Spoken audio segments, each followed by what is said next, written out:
Salut à tous et bienvenue sur AZ237. Un petit enfant a passé des années à chercher sa mère disparue. Mais lorsqu'il l'a retrouvée, il a refusé d'accepter ce fait tragique. Bakari se promenait dans les rues dans un petit hameau dans un centre commercial du Nigeria en Afrique. Il avait les pieds nus. Ses vêtements étaient déchirés et il se déplaçait de décharge en décharge en espérant trouver quelque chose à manger. Enfant, il se promenait dans les rues et chaque fois qu'il rencontrait quelqu'un, il lui demandait s'il connaissait sa mère, une femme nommée Sansa, qu'il considérait comme la plus belle femme du monde. Le jeune homme a découvert la solution qu'il cherchait à l'âge de 11 ans. Regardons son histoire. Mais avant de commencer, voici la question du jour. Le jour, mon frère me bat et prend ma place. La nuit, c'est moi qui le bats et prends sa place. Qui sommes-nous ? Donnez-nous votre réponse dans les commentaires. La réponse exacte vous sera donnée à la fin de la vidéo. N'hésitez pas à liker la vidéo pour nous encourager. Et si vous êtes nouveau sur la chaîne, abonnez-vous et activez la cloche des notifications pour ne manquer aucune de nos prochaines vidéos. Vous ne pouvez qu'imaginer la tragique réalité qu'il a ignorée pendant des années. Bakari était un petit garçon issu d'une communauté à faible revenu. Sa mère était une femme dévouée qui a eu la malheureuse circonstance de perdre son conjoint alors que l'enfant n'avait que 8 mois. Elle était vulnérable d'un point de vue économique après la catastrophe survenue dans une mine où il y avait eu un glissement de terrain et devait donc trouver rapidement une solution. Ses modestes parents l'ont contactée et lui ont assuré qu'elle n'avait pas à s'inquiéter. Rien ne manquerait à elle ou à son enfant tant qu'il serait en vie. Sansa fut soulagée d'entendre le soutien de ses parents, mais elle leur a dit qu'elle ne l'accepterait jamais. Qu'elle n'accepterait jamais leur aide, mais qu'elle se battrait pour leur rendre l'appareil. Elle a également déclaré qu'elle n'attendrait que le moment où son enfant serait assez grand pour gérer toutes les dépenses par lui-même. Les gens lui ont conseillé de rester dans leur maison avec l'enfant, car une maison vide invite les mauvais esprits à en prendre possession. La jeune femme n'était pas superstitieuse, selon la coutume et les idiosyncrasies tribales. Mais elle voulait que son bébé grandisse dans sa propre maison. La jeune femme se rendait à la résidence de ses parents aux premières heures du matin. Sa mère vendait des aliments traditionnels, alors elle venait l'aider à préparer tous les éléments. Elle était fille unique et malgré les nombreuses commodités dont elle disposait au milieu de la pauvreté de la région, elle avait été intelligente et avait appris comment sa mère préparait les repas afin de pouvoir les aider sans craindre de faire des erreurs. De même, Sansa était chargée de se rendre au marché local pour faire les courses afin que sa mère soit moins épuisée et puisse s'acquitter de ses autres responsabilités à la maison. La dame se retrouvait ainsi à s'occuper du petit, ce qui renforçait l'attachement entre la grand-mère et le petit-fils. Pendant ce temps, le père de Sansa travaillait dur dans la mine où son gendre était mort. Il a commencé à y travailler à l'âge de 6 ans et n'avait aucune idée de ce que sa vie allait devenir. Hormis ce travail périlleux, la vie de la petite famille était paisible. Et Bakari a grandi heureux et entouré de beaucoup d'affection. Cependant, l'une des femmes les plus âgées de la tribu leur a dit que le garçon était maudit depuis que son père était mort dans la mine, ce qu'ils trouvaient assez étrange. Après tout, elle disait qu'ils sacrifiaient leur âme aux mauvais esprits afin de s'assurer qu'il y ait toujours assez de richesses. Sansa rejetait les avertissements, mais sa mère lui conseillait de les examiner, car les dames âgées étaient intelligentes et pouvaient voir ce que les autres ne pouvaient pas. Sansa a continué à vivre sa vie. Bakari était intelligent et tout semblait être en ordre.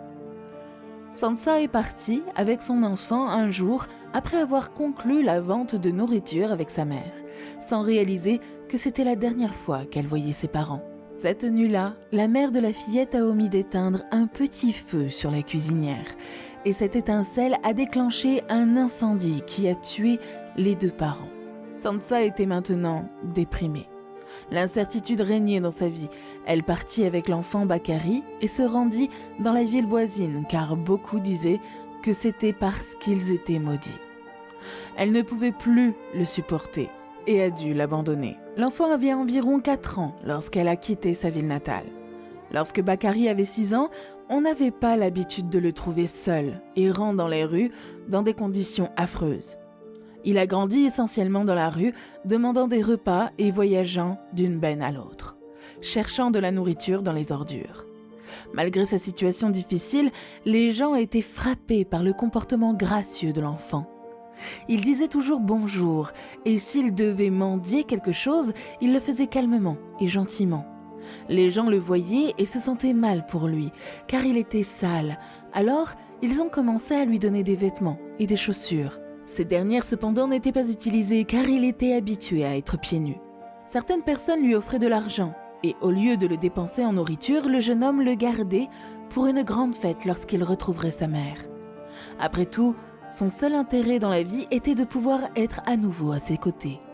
Chaque jour, le propriétaire du café lui offrait une tasse de lait et du pain. S'il n'avait pas de chance, il regardait dans les poubelles pour déjeuner ou quelqu'un lui offrait une assiette de nourriture. Le jeune homme était ravi et reconnaissant. Il n'avait pas l'habitude de dire grand-chose, simplement bonjour et c'est tout. Mais il s'est rendu compte que s'il voulait retrouver sa mère, il devait commencer à recueillir des informations.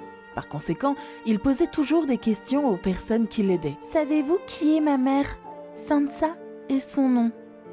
Et elle a été nommée ainsi car elle était plus belle que les fleurs lorsqu'elle était nouveau-née. Il posait cette question 1000 fois si nécessaire, au point où tout le monde pensait qu'il était fou. L'aspect malheureux du problème est que tout le monde répondait qu'il n'avait jamais entendu parler du nom de sa mère. Le jeune errait donc dans toute la ville. Et les gens l'appréciaient, car malgré leurs soupçons, ils reconnaissaient en lui un petit garçon intelligent.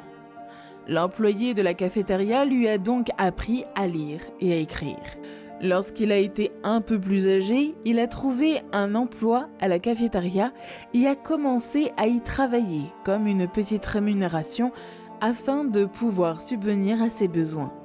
Il a donc commencé à gagner de l'argent et sa vie s'est améliorée puisqu'il pouvait dormir dans la cave de la cafétéria et que son gagne-pain était assuré. Les années passèrent. Et lorsque le jeune garçon eut 11 ans, il descendait dans la rue quand il remarqua quelque chose de bizarre. Il s'arrêta pour regarder les bateaux descendre leurs gros ballots de carton remplis d'objets divers et quelques larmes commencèrent à couler sur ses joues. D'un seul coup, il se remémora tout ce qui s'était passé dans sa vie avant de commencer à arpenter les rues. Sa mère l'avait emmené sur la jetée après la mort de ses grands-parents, car elle avait cherché du travail partout, mais personne ne voulait l'embaucher car elle était constamment avec son enfant. C'était le seul endroit où elle avait été acceptée. En tant que manutentionnaire, la jeune mère déballait de 6 grosses boîtes, soutenant ainsi son enfant qui, malgré son jeune âge, voulait l'aider. Ce jour-là, le petit enfant était avec sa mère et elle lui a dit qu'elle n'allait nulle part. Les choses se sont corsées après beaucoup d'efforts. Sansa avait vidé plusieurs ballots, mais il n'en restait qu'un seul à déballer. Surnommé le Gros, car il était le plus lourd. Elle était distraite pendant qu'elle aidait à la vider, car le garçon s'était approché trop près du quai et était prêt à tomber dans la mer et à se noyer. À ce moment-là, sa mère lui a crié dessus et son amie Kenya a réussi à sauver l'enfant. Mais le gros paquet s'est effondré sur Sansa, la tuant sur le coup.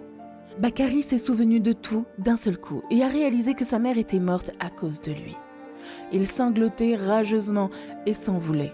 Mais Kenya l'a vu et l'a reconnu à ce moment-là, a apaisé le jeune homme et l'a informé qu'après la tragédie, il s'était enfui.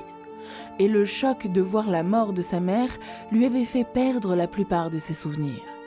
Kenya l'a aidé à réaliser que la tragédie n'était pas de sa faute et lui assurer que sa vie serait différente à partir de maintenant puisqu'il ne serait plus seul, car elle était désormais sa mère.